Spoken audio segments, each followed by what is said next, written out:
Hello and welcome to this tutorial for users of Microsoft Word 2016 for the Mac. In this tutorial we're going to look at using headers and footers in Microsoft Word.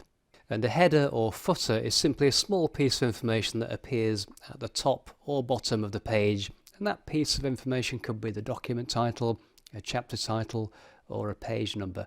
So let's look at a few examples of headers and footers and apply those to this document.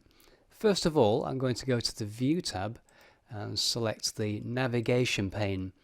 And this is something you might find useful in longer documents. It allows you to jump very quickly between pages. And if I click on the second item there, and this list here is created based on the formatting within the document. So anything that's bold or highlighted in some other way will be added to my content list. So for example, if I want to go and look at About the Movies, I simply click on that item and I'm jumped straight away to that section there. However, for now let's go back to the page list and click back onto page 1, and I'm going to scroll up to the top of the document because that's where my header area is. And if I move the mouse pointer up, you will see the icon change from an I-beam to this page icon, and if I double click when I see that icon, the header is opened. And if I close that by clicking this button here, and if you'd prefer to use the toolbar, you go to the Insert tab, and over on the right you'll find the header and footer section, and in this case all I'm going to do is click on the header button and choose the first option, the blank header. This has a template with some predefined text that I can delete and replace with my own text, and I'm going to press the Tab key to jump me to the center of the header. And it's worth noting that there are 3 sections to the header, so if I press the Tab key again, I'm jumped to the right side.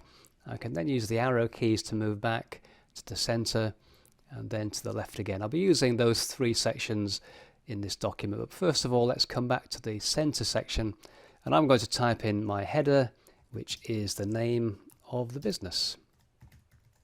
When I've typed the content for my header, I can close that header by either clicking on the close button here or pressing the escape key on the keyboard. If you need to return to the header, you simply double click anywhere in the header section. Again, just make sure you have the icon, the header and footer icon there, double click, and you can now edit the content in the header or add additional information. Now when the header or footer is active, you get this header and footer toolbar with a range of options here, and one of the most useful is simply to switch to the footer section. So in the navigation section there, on that header and footer tab, click Go to Footer, and here I'm going to add 3 items. The first one will be the date. So if I click on the date and time button there, and that's in the Insert section, you'll see I've got a range of date formats. I'm simply going to choose the third one, 6 April 2017, and click OK. I'm then going to press the Tab key to jump to the center section of the footer, and here I'm just going to type in there Movie Screenings, which is the title of the document. And I'll then press the right arrow key to jump to the right hand section of the footer, and here I'm going to add in the page number for the document.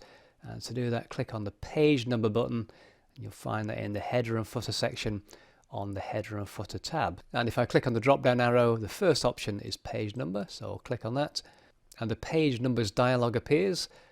The position is already locked onto bottom of page footer, but I do have the option here to change the alignment to left, center or right. I already have something in left and center, so right is the only remaining option, but you can obviously move it if you choose to do that. And you also have the option to not show the number on page 1. So if you have a title page for your document and you don't want the page number to show on the title page, which is typical, you could remove that number by unchecking the box there. However, in this example, I'm happy for page 1 to show on the first page, and so I'll simply click OK. And there's my completed footer. If I now close the footer and scroll back up to the top, you'll see my header there. And if I scroll down to the bottom of that first page, there's my footer with page 1. And if I click on page 2 in the navigation pane, scroll down to the end, you will see page 2 appears on page 2, which is good. And of course, as you add pages to your document, that number will automatically update. I'm going to double click again in the footer area, come back to that header and footer toolbar, and click Different First Page. I mentioned earlier about having no page numbers on page 1, but you can also remove the header and footer completely from the title page if you want to do that.